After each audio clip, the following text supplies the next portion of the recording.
శుకుడు పరీక్షిత్తును ఉద్దేశించి హరికాని పదార్థం లోకంలో లేదా అవతల బాగున్నాడంతే. అంతర్బహిష్య తత్సర్వం వ్యాప్య నారాయణ స్థిత, అంతటా పరమాత్మయే ఉన్నాడు. రామకృష్ణ పరమహంస దగ్గరికి వెళ్ళి ఒక ఆయన అన్నాడు, భగవంతుడి పేరెత్తితే తిడతాడు కదా, ఈయనలో కూడా భగవంతుడు ఉన్నాడా అన్నాడు. అంటే పరమహంస అన్నారు, ఖచ్చితంగా ఉన్నాడు. అదేమిటి, భగవంతుడి పేరెత్తితే తిట్టేవాడిని భగవంతుడిని ఎలా చెప్పాలన్నారు. అంటే నాయన అంత మూర్ఖంగా ఉంటాడు కాబట్టి ఆయన్ని మూర్ఖ నారాయణుడని పిలుడు, కానీ నారాయణుడు లేడని మాత్రం అనకన్నారు. దర్శనం చేసిన మహాపురుషుల యొక్క జీవితాలు అంతందంగా ఉంటాయి. కాబట్టి మీ మనస్సు అనేటటువంటి కవ్వాన్ని దింపి భక్తి అనే తాడు కట్టి నిరంతర స్మరణలు చేస్తే భగవంతుని యందు పైకి వచ్చిన నిరతిశయ ప్రీతి ఉందే, ఈ ప్రీతి కేవలం భగవంతుడి కొరకే.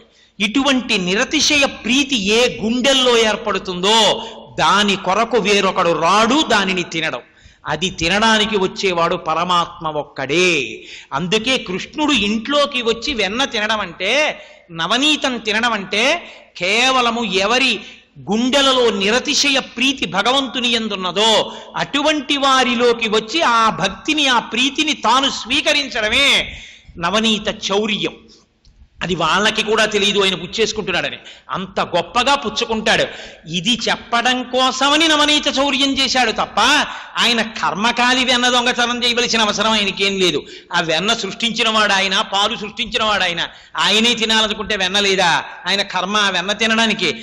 ఏదైనా విషయాన్ని తెలుసుకునేటప్పుడు ఆంతరముగా ప్రతిపాదింపబడిన రహస్యాన్ని తెలుసుకుంటే అసలు అందులో ఉండేటటువంటి చిత్రమైన విషయం ద్యోతకం అవుతుంది. అది ద్యోతకం అయినప్పుడు మనం భగవంతుడి పట్ల నిరసన భావంతో ఉండకుండా ఉండగలం. స్థేయం హరేర్ హరతియన్ నవనీత చౌర్యం. కృష్ణ భగవానుడు చేసినటువంటి నవనీత చౌర్యాన్ని వింటే బంగారం దొంగతనం చేసినటువంటి మహాపాతకం పోతోంది. స్థేయం హరేర్ హరతియన్ నవనీత చౌర్యం జారత్వమస్య గురుతల్ప కృతాపరాధం. జారత్వం అంటే తన భార్య కాని వారితో పరకాంతలతో కలిసి విహరించడం. కృష్ణ పరమాత్మ చేసినటువంటి లీలలో ప్రధానమైనవి చోరలీల, జారలీల. అసలు ఒక పెద్ద ఆయన అన్నాడు, ద్వాపర యుగంలో ఆయన ఈ రెండూ చేయడానికి ఒక ప్రధాన కారణం ఉంది అన్నాడు. ఎందుకు అన్నాం అంటే ఆయన అన్నారు, కలియుగంలో మనుష్యులందరూ తెల్లవారి లేవగానే పక్క వీధిలో కుక్కలు మురిగాయి, దొంగతనం జరిగింది ఏమిటి అని అడుగుతారు.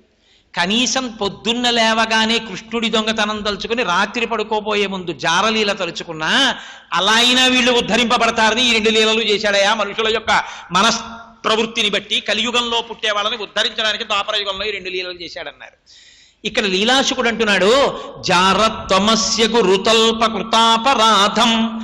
ఎవరై అసలు అది నోటితో నాకు 4 మాటలు అండమే ఇష్టం ఉండదు. అటువంటి తప్పు పని చేస్తే జన్మ జన్మాంతరములు కట్టి కుడిపేస్తుంది.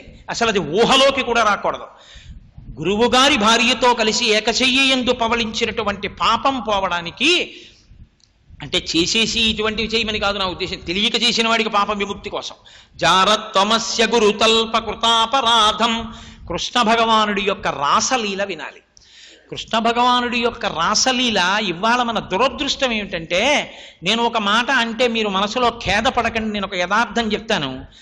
మతం పట్ల గౌరవం అంటే మిగిలిన వాళ్ళు ఎలా ఉంటారంటే, వాళ్ళకి అర్థం అయినా అవకపోయినా అందులో ప్రతిపాదింపబడిన విషయాన్ని నిరసన చేస్తూ విమర్శిస్తూ చౌకబారుగా మాట్లాడితే వాళ్ళు ఒప్పుకోరు, చంపి అవతల పారేస్తా ఉంటారు.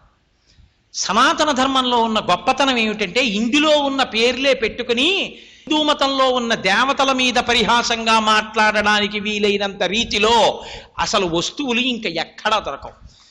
ఇవాళ రేపు అందరికన్నా చాలా చౌకబారుగా దొరికేసిన వాడు ఎవరంటే యమధర్మరాజు గారు. ఆయన మీద ఎన్ని సినిమాలు వచ్చేస్తున్నాయో. ఆయనకి దగ్గు వచ్చేస్తుంది, తుమ్ము వచ్చేస్తుంది, ట్యాబ్లెట్లు ఇచ్చేస్తారు, ఆయనకి బోధలు చేసేస్తారు, స్ట్రైకులు కూడా చేయించేస్తున్నారు యమలోకంలో. అంటే మన పురాణ వాంగ్మయాన్ని మనం తెలుసుకోకుండా మనం ఇలా ఇటువంటి ప్రయోగాలు చెయ్యొచ్చా, ఇది ఎంతవరకు మంచిది, ఇలా ఇంత చౌకబారుతనంతో వ్యవహరించవలసిన అవసరం ఉందా, దీని మీద ఆలోచన లేదు. ఎప్పుడైతే భగవంతుడి మీద పూనిక పోయి భగవంతుణ్ణి అంత చౌకబారుగా చూడడం మొదలుపెట్టామో ఆనాడే ఈ జాతికి ఉన్న సంస్కృతి కూకటి వేళ్లు పైకి లేచిపోవడం మొదలయ్యాయి. నీకు తెలియలేదు తప్పేం కాదు, నీకు తెలిసి ఉండాలని లేదు. నాకు తెలియదు కానండి, ఎప్పుడైనా పెద్దలను అడగాలను దోషం కాదు. నీకు తెలియదు కాబట్టి వెంటనే అది పనికిమాలిన విషయం అని చెప్పకు. నువ్వు ఎప్పుడైనా భాగవతం చదువు, నీకు రాసలీలంటే ఏమిటో తెలుస్తుంది. భాగవతం రాసలీలలో ఒళ్ళు కొవ్వి కామంతో రాలేదు గోపకాంతలు. వాళ్ళు వచ్చి కృష్ణ పరమాత్మ యొక్క పాదాల మీద పడ్డప్పుడు, యమునా నది సైకతంలో రాసలీల జరుగుతున్నప్పుడు ఆయన పాదాల మీద పడ్డ గోపకాంతలు ఒక మాట చెప్పారు. నీ చరణ సేవకులకు సంసార భయము మాన్పి శ్రీకరంపు పట్టు కల్గి కామదాయి అయిన కరసరోజమ్ము మా మస్తకములను నిచి మనుపు మీషా అన్నారు. వాళ్ళు సాంసారిక సుఖాన్ని కోరినవారు కారు, వారు కామంతో వచ్చినవారు కారు. వారు ఏమడిగారంటే, మమ్మల్ని సంసారముల నుండి ఉద్ధరించు అని అడిగారు.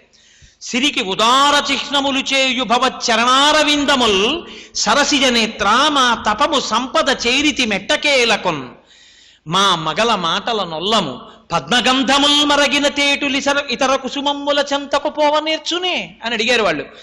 ఎన్ని జన్మల తపస్సో, ఇన్నాళ్లకు మాకు నిజమైన భర్త ఎవరో మేము తెలుసుకున్నాం అన్నారు. మనందరినీ పోషించేవాడు, మనందరినీ కాపాడేవాడు పరమాత్మ అయినటువంటి పరమేశ్వరుడు. ఆయన తినేసి లోపలికి వదిలేస్తే జీర్ణం చేస్తున్నాడు. లోపల ఉన్న పిప్పిని తెల్లవారేటప్పటికి బయటికి పంపిస్తున్నాడు. మనం రాత్రి పడుకుని నిద్రపోతే ఊపిరి తీస్తున్నాడు. లోపల రక్తాన్ని శుద్ధి చేస్తున్నాడు. ఆయన్ని తిట్టడానికి కూడా వాయువుని వాక్కుగా మార్చి పైకి వచ్చేటట్టు చేస్తున్నాడు. ఇన్ని చేస్తున్నటువంటి పరమేశ్వరుడి పట్ల కృతజ్ఞతాభావంతో ఉంటే దాన్ని భక్తి అని పిలుస్తారు. ఆ కృతజ్ఞత లేదనుకోండి, అది కృతజ్ఞత. కాబట్టి వాళ్ళక్కడికి వచ్చి చెప్పింది ఏమిటంటే, నీవు మాకు పతి, నువ్వు తండ్రి కాపాడేవాడివి, నువ్వు భరిస్తున్నవాడివి. మేము ఎవరినో పట్టుకుని వాళ్ళని పతి పతి అని ఇక అనలేము. జగద్భర్త ఎవరో మేము తెలుసుకున్నాం కాబట్టి నీలో మమ్మల్ని కలుపుకో అని అడిగారు వాళ్ళు. ఇది పరమభక్తితో కూడినటువంటి విషయం. అటువంటి స్థితికి చేరిపోయిన మహనీయులకు నాది అన్న భావన కానీ, నేనన్న భావన కానీ ఇక వాళ్ళకేముండదు. వాళ్ళు సంసారంలోకి ప్రవర్తించడం కానీ, వాళ్ళకి ఏ విధమైనటువంటి ఇతర రకములైనటువంటి దృష్టి కానీ అసలు ఉండే అవకాశం ఉండదు. ఆ స్థితికి చేరిపోయినటువంటి భక్తి రాసలీల. అందులో ఒక్క కృష్ణుడు ఎంతమంది గోపకాంతలతోనైనా సరే రాసక్రీడ చేస్తాడు. ఆ రాసక్రీడ చెయ్యడం వెనక ఉన్న రహస్యం ఒక్కటే, వాళ్ళందరూ కలిసి భగవంతునితో అనుభవిస్తున్నటువంటి బ్రహ్మానందానుభూతి. దాని యందు బాహ్య స్మృతి ఉండదు.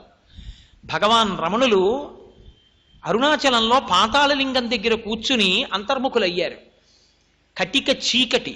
ఆయన తొడల కిందకి తేళ్లు జిర్రిలు వచ్చి చేరి కరిచేసాయి. కరిచేస్తే నెత్తురు కారిపోయి అట్టలు కట్టేసింది.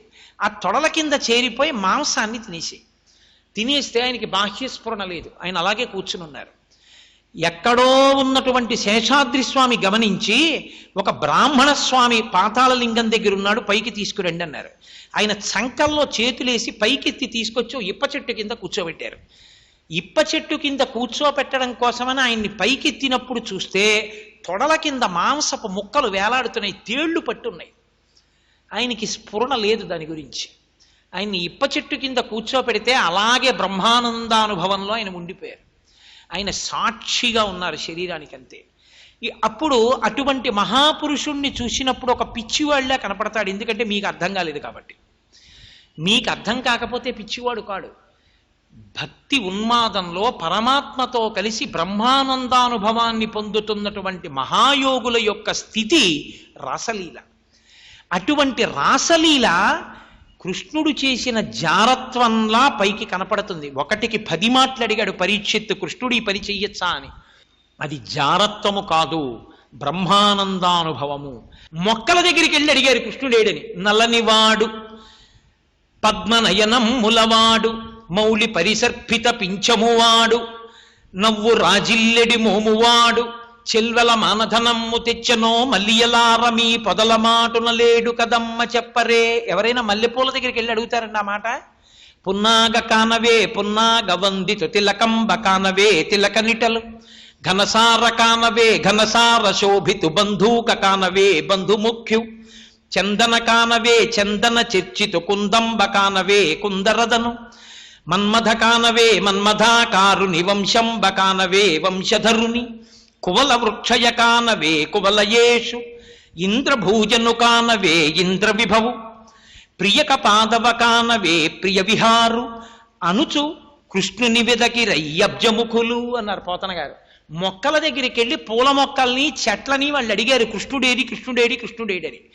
ఒక ఆవిడ పూతనలా పడిపోతే ఇంకొక ఆవిడ పూతన పాలు తాగిన కృష్ణుడిలా నటించింది. అంటే అదొక భక్తి ఉన్మాదంతో కూడిన బ్రహ్మానంద అనుభవం. అది పైకి చూడడానికి పరకాంతలు కృష్ణుడితో తిరిగినట్టుంటుంది. అది రాసలీల. రమణీ నయనలతోడను రామానుజుడాడ చూచి రాగిల్లి మనో రాముల మీద వియచ్చర రామలు మూర్ఛిల్లి పడిరి రాజమహేంద్ర అన్నారు పోతన గారు. హరిణీ నయనలతోడను హరిరాస క్రీడ చేయ నంబర వీధిన్ సురనాదులు భార్యలతో శౌరిది విమానములనెక్కి చూచిరిలేష అన్నారు. అంత పరమోత్కృష్టమైనటువంటి రాసలీల ఘట్టం. ఆ రాసలీల ఘట్టాన్ని ఎవరు మనసులో స్మరిస్తారో అటువంటి వాళ్ళందరికీ జారత్వమస్య గురుతల్ప కృతాపరాధం, ఆ గురుతల్పమునందు శయనించినటువంటి మహాపాపం ఏదుందో ఆ పాతకము తొలగిపోతోంది. అందుకు చేశాడయా లీలా. అది కృష్ణ భగవానుడి యొక్క అనుగ్రహం. దీనితో సరిపెట్టాడా? హత్యా దశాననహతిం, ఒక బ్రాహ్మణుణ్ణి చంపాడు. ఏ అవతారంలో? రాముడిగా. రాముడిగా చెప్పడం ఏమిటంటే మరి కృష్ణుడిగా కదా మీరు చెప్తున్నారు. ఆయనవే అవతారాలన్నీ. వేదోద్ధారణ మందరాభరణ బుద్ధీధర్మ నిర్మాణ ప్రహ్లాదత్రాణ బలిప్రతారణ రూపాహంకార నిర్వాపన వైదేహీ రమణ ధనంజయ జయ వ్యాపార పారీణ క్షోణీ దివ్యత్కరుణ తమోహరణ తండ్రి వెంకటేశ ప్రభో. అన్ని అవతారాలు ఆ వస్తువు. అజాయమానో బహుధా విజాయతే, అదే ప్రకాశించింది అలాగా. కాబట్టి ఇప్పుడు ఒక్క చెయ్యి అడ్డు పెట్టి చెప్పేశాడండి మహానుభావుడు అన్నమాచార్యులు. అందరికీ అభయం ములిచ్చు చేయి కందువకు మంచి బంగారు చేయి అని. ఈ చెయ్యి కదా కులసతులతో ఆటలాడిందని, ఈ చేతి గోళ్లు కదా హిరణ్యకశిపుణ్ణి సంహరించాయని, ఈ చేయి కదా గీతాబోధ చేసిందని ఆ చేతిని అడ్డుపెట్టి దశావతారాలు చూడగలిగాడు. పరమాత్మని ఒకడిగా చూడ్డానికి హృదయం ఉంటే చాలు. ఒక చేతిని చూస్తే దశావతారాలు కనబడ్డాయి అన్నమాచార్యుల వారికి. కాబట్టి రామచంద్రమూర్తిగా రావణాసురుణ్ణి వధించాడు.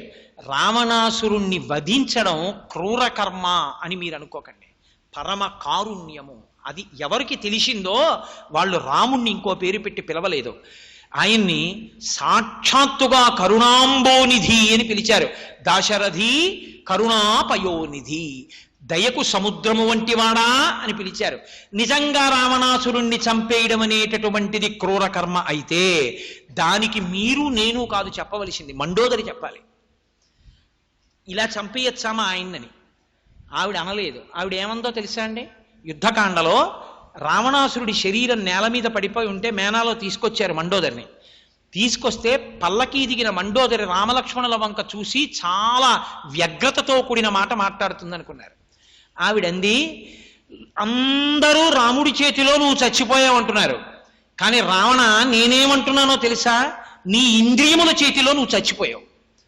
తపస్సు చేసినప్పుడు పావుని తొక్కిపెట్టినట్టు ఇంద్రియాల్ని అణిచిపెట్టావు. అవి అవకాశం కోసం చూశాయి, లేచి బుసకొట్టి కాటు వేసి నిన్ను చంపేశాయిరా.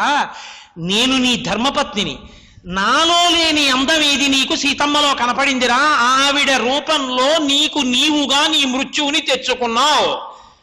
ఈ మాట మండోదరి అంది తప్ప రాముడు రావణుణ్ణి చంపాడని అనలేదు. ఈ మాట రామాయణంలో మీకు ఏ పెద్దలు చెప్పినా ఇదే చెప్పారు, 1కి 10 మాటలు. హనుమ వెళ్ళినప్పుడు ఇదే చెప్పారు.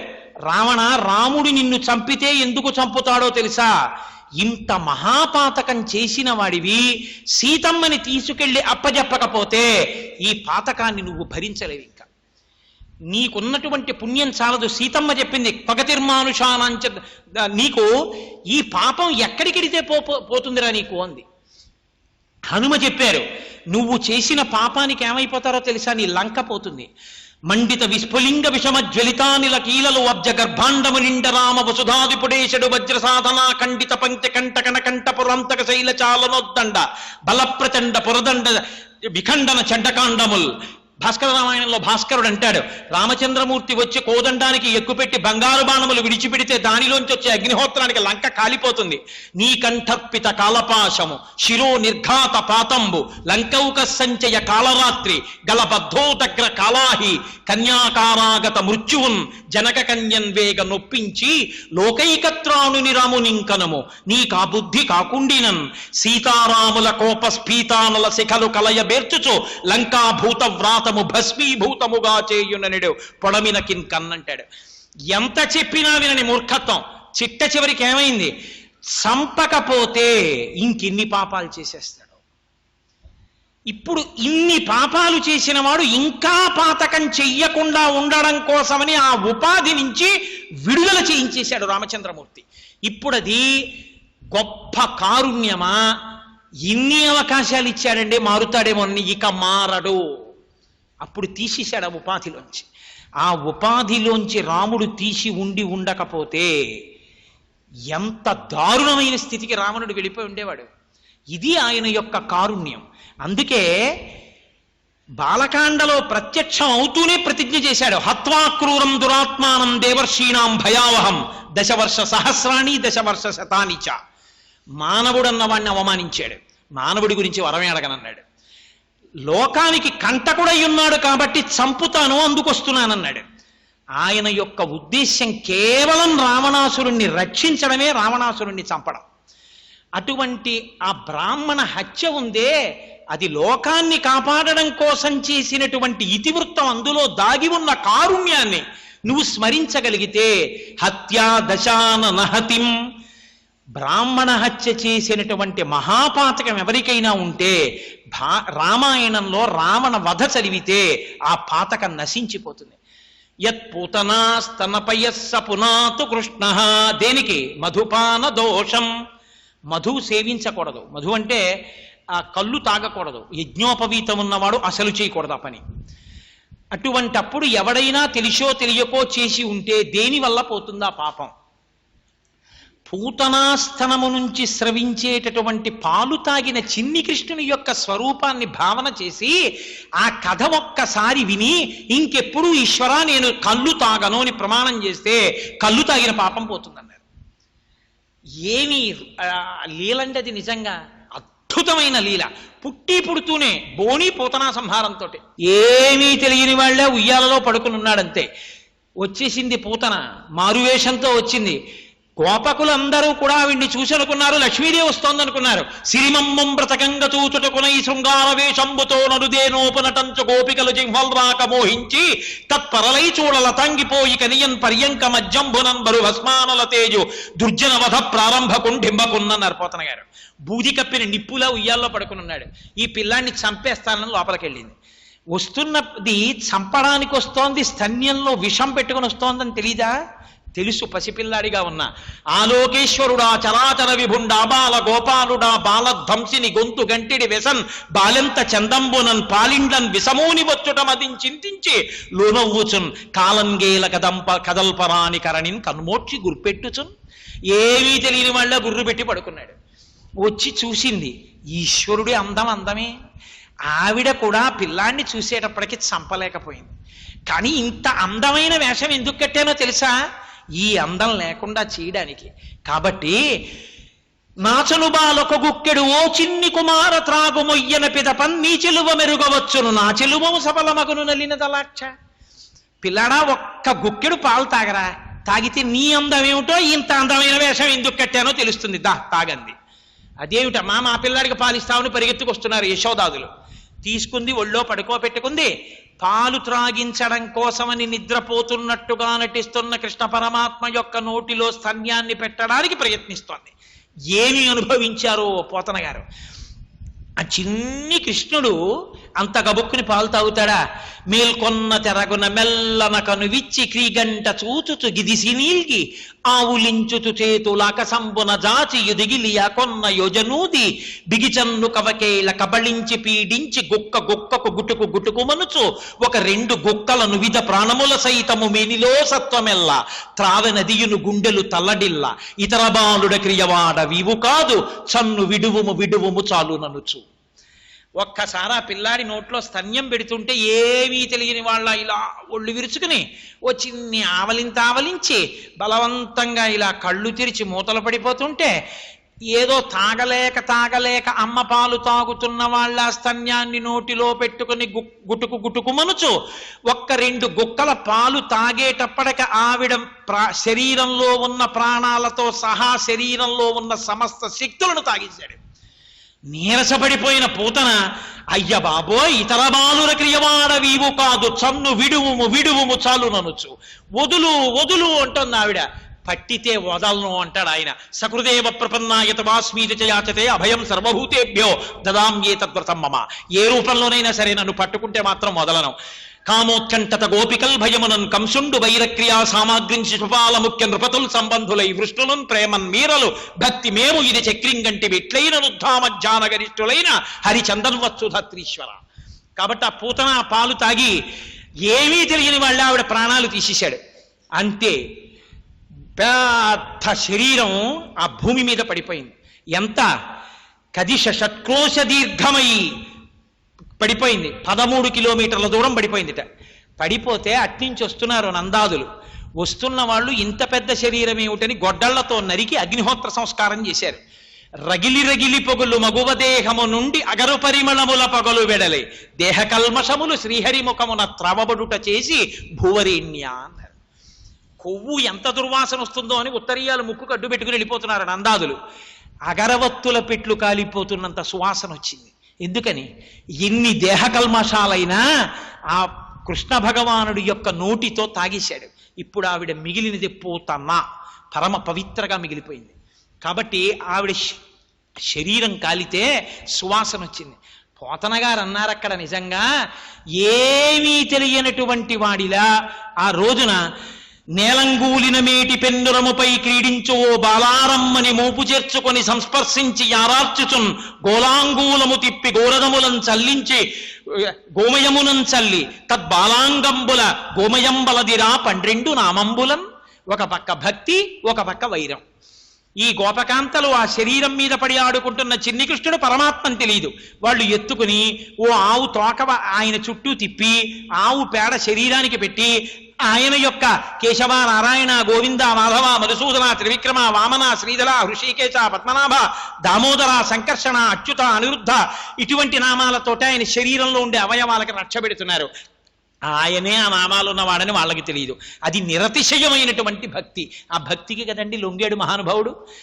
ఇలా పూతనా సంహారం చేస్తే విషంతో కూడిన పాలు కదా ఇచ్చింది పూతన. ఏమైంది అంటే పోతన గారు అన్నారు, ఆ ఒక్కసారి ఎప్పుడైతే తల్లిపాలు తాగినట్టుగా ఆవిడ మీద కాళ్ళు చేతులు వేసి ఆవిడ యొక్క స్తనములోంచి స్రవించేటటువంటి పాలు తాగాడో హరిజనని పగితి పరగతి గెరిగెను దురితములు బాసిన సురాంగనయున్.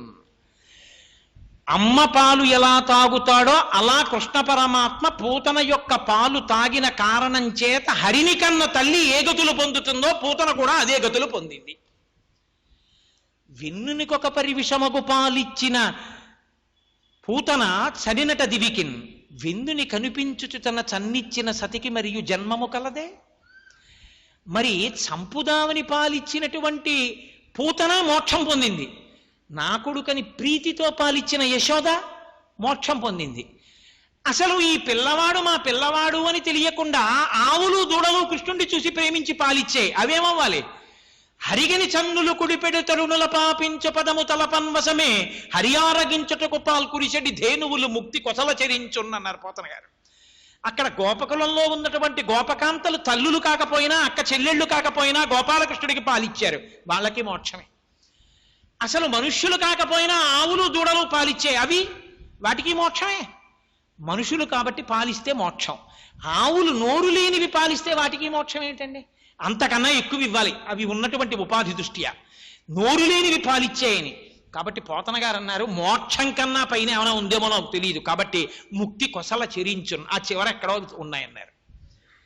పూతనా సంహార ఘట్టం అంత గొప్ప ఘట్టం. ఆ పూతన యొక్క పాలు తాగినటువంటి చిన్ని కృష్ణుడి యొక్క స్వరూపాన్ని ఒక్కసారి మనసులో స్మరిస్తే చాలు. ఏం కలుగుతుంది? చెయ్యకూడనటువంటి మహాపాతకం మధుపాన దోషం యత్ పూతనాస్తనపయస్స పునాతు కృష్ణ.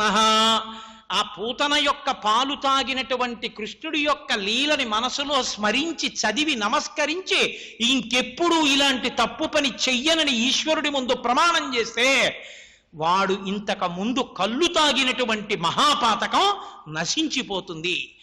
తప్పులు చేసింది మనం, మహాపాతకాలు చేసింది మనం, చేసిన మహాపాతకాలకి ఫలితం అనుభవించవలసిన వాళ్ళం మనం.